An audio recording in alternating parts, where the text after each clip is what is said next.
बिस्मिल्लाहिर्रहमानिर्रहीम। एक इलाके के अंदर बहुत बड़े डाकुओं का गिरोह रहता था। ये मुख्तलिफ इलाकों में जाकर चोरियां करते थे। जहां पर भी इनका दिल चाहता ये वहीं पर जाकर डाका मारते थे। इन सब का सरदार एक था और बाकी सब इसके नीचे काफी सारे परिंदे थे जो कि मुख्तलिफ इलाकों में फैले हुए थे। ये जहां पर भी डाका मारते थे तो पहले उस जगह का मुआयना करते थे कि किसके पास कितना माल है।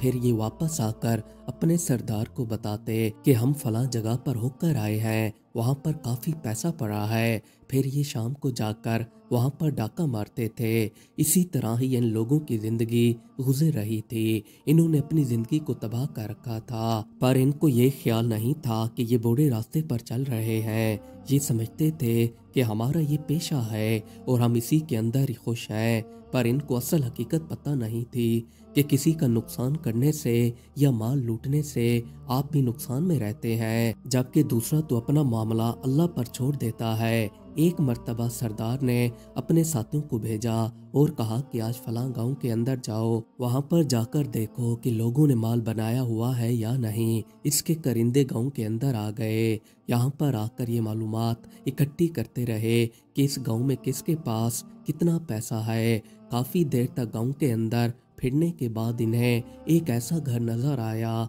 जहां पर एक अमीर बंदा रहता था। इसकी काफी सारी जमीन थी। इन्होंने वापस आकर अपने सरदार को बताया कि गांव के अंदर एक काफी मालदार बंदा रहता है, इसके घर डाका मारने से हमारे हाथ काफी पैसा लगेगा। डाकुओं के सरदार ने कहा कि चलो ठीक है, आप लोग तैयार हो जाओ, हम कल शाम को ही इस गांव के अंदर चोरी करने के लिए निकल जाएंगे।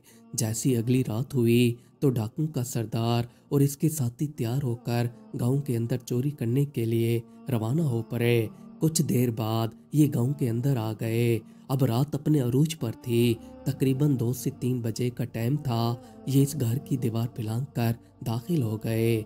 यहाँ पर आकर इन्होंने दिल चाहे जो भी चीज नजर आई उठा ली। इस घर से इन्हें जितना भी पैसा हाथ लगा ये उठाकर वहां से फरार हुआ है। जैसे अगला दिन हुआ तो जब मालदार आदमी को पता चला कि इसके घर से चोरी हो चुकी है तो ये बेचारा रोता चीखता रहा, पर किसी ने इसकी मदद नहीं की। ये इलाके के चौधरी के पास चला आया।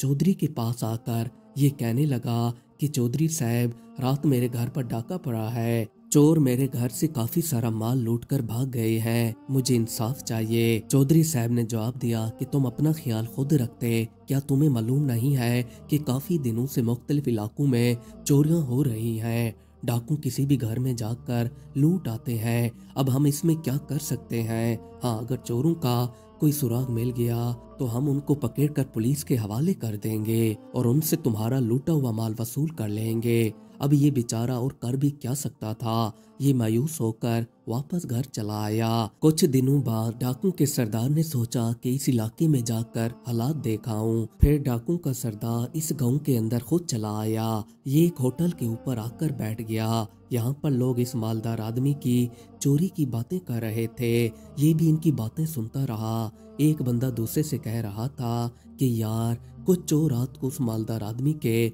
घर में घुस आए थे। चोरों ने बेचारे के पूरे घर को लूट डाला।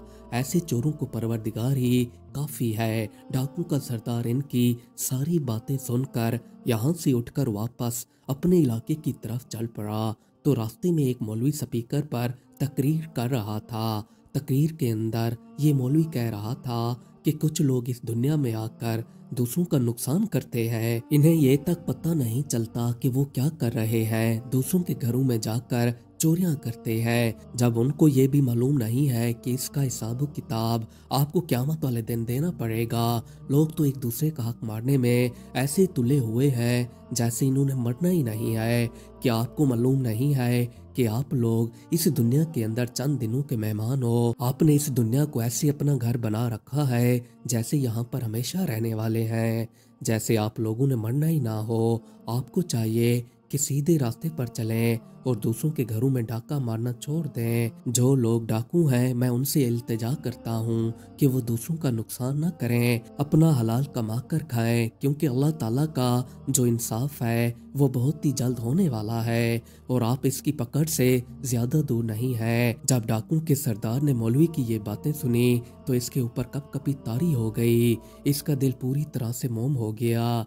ये वापस अपने साथियों के पास चला आया और आकर इनसे कहने लगा कि मैं आज से सच्चे दिल से तौबा कर रहा हूँ और आप लोगों को भी चोरियां छोड़ने का मशवरा देता हूँ। कब तक हम इस दुनिया के अंदर चोरी चिकारी करते रहेंगे? हमें चाहिए कि हम हलाल कमा कर खाएं। अब जो भी हमने चोरी की थी ये मैं उस मालदार को वापस जाकर लुटाने वाला हूँ। जो भी मेरा साथ देना चाहता है वो मेरे साथ चल सकता है। अगर आप में से कोई भी मेरे साथ नहीं जाना चाहता तो मुझे फिर भी कोई एतराज नहीं है। अब मैं पूरी तरह से बदल चुका हूँ, मैं दोबारा चोरियां नहीं करूँगा। मेरे साथियों, आप ये सोच लें कि आज हमारी मौत का दिन है, तो अब आप ही बताएं हम अपने रब को क्या मुंह दिखाएंगे, क्या कहेंगे कि आज हम चोरी कर रहे थे और आज ही हमारी मौत वाक़ई हो गई। क्या हम लोग इस दुनिया में यही काम करने आए हैं? जब इसके साथों ने ये बातें सुनी तो ये सरदार से कहने लगे, सरदार हम भी आपके साथ चलेंगे। इन सब ने इस मालदार आदमी का सामान लिया और मालदार आदमी के गांव की तरफ चल पड़े। यहाँ पर आकर इन्होंने इसका दरवाजा खटखटाया तो कुछ ही देर में ये मालदार आदमी बाहर आ गया। सरदार ने मालदार आदमी से कहा कि अगर आप बुरा ना मनाएं तो हम आपसे कुछ बातें कहना चाहते हैं। अगर आप हमें सजा देना चाहें तो वो भी दे सकते हैं, पर पहले आप हमारी बात तहम्मुल के साथ सुनिएगा। इसने जवाब दिया कि आप मुझे जो भी बात बताना चाहते हैं वो बिला झिझक बता सकते हैं। सरदार ने कहा कि कुछ दिन पहले ही हम लोग आपके घर की निगरानी करते रहे हैं ताकि यहाँ से चोरी कर सकें। जैसे ही हमें मौका मिला हम लोग रात को आपके घर से काफी कीमती सामान ले गए थे जो कि पूरी तरह से नाजायज था। हमने आपके घर डाका मारा था, इसी वजह से हम आपका सामान वापस लुटाने आए हैं, क्योंकि ये आपकी अमानत थी, वो हम आपको वापस देने आए हैं। हमने आपके साथ ज्यादती की थी, अब आप हमें जो भी सजा देना चाहें दे सकते हैं। सरदार ने अपने साथियों को कहा, इनको इनका सामान वापस कर दो। सरदार के साथियों ने मालदार आदमी के सामने इसके पैसे और इसका जो भी कीमती सामान था सामने रख दिया। मालदार आदमी ने जब अपना सामान देखा तो खुश होने लगा और खुश होते हुए डाकू के सरदार को गले लगा लिया। ये इससे कहने लगा कि आप सीधी राह पर आ चुके हो, मेरे लिए यही काफी है। अगर आप सीधी राह पर ना आते तो मेरा माल ही ना मिल पाता। अब मैं आपको कोई भी सजा नहीं देना चाहता हूँ, आपकी नवाजिश है कि आपने मेरा सामान वापस लुटा दिया है, मेरे लिए यही काफी है। मैं आपको अपनी तरफ से माफ करता हूँ, बाकी जो खता आपने की है उसकी माफी आप अल्लाह ताला से मांगे, बिला शक अल्लाह ताला माफ करने वाले हैं। डाकू के सरदार ने इससे कहा, आपने हमें माफ कर दिया है, ये आपका बड़ापन है। इसके बाद डाकू का सरदार और इसके साथी मस्जिद की तरफ चल पड़े। मस्जिद में आकर इन सब ने सच्चे दिल से तौबा की। इस दिन के बाद ये सब लोग 5 वक्त की नमाजी बन गए और आइंदा के लिए हक हलाल कमाकर खाने का ऐद किया। ये सब लोग मेहनत मजदूरी करके सीधे रास्ते पर चलने लगे। अल्लाह ताला किसी भी इंसान का दिल मोम करना चाहे तो किसी भी वक्त कर सकते हैं। ये तो इंसान है कि ये अपने दिल को सख्त बनाए हुए है और शैतान के रास्ते पर चलता रहता है, जबकि आपको चाहिए कि आप अपने आप को सीधे रास्ते पर चलाएं। आप पर जब भी शैतान हावी होने लगे तो ला हौला वला कुव्वता पढ़ लिया करें, इस तरह शैतान उसी वक्त आपसे दूर हो जाता है।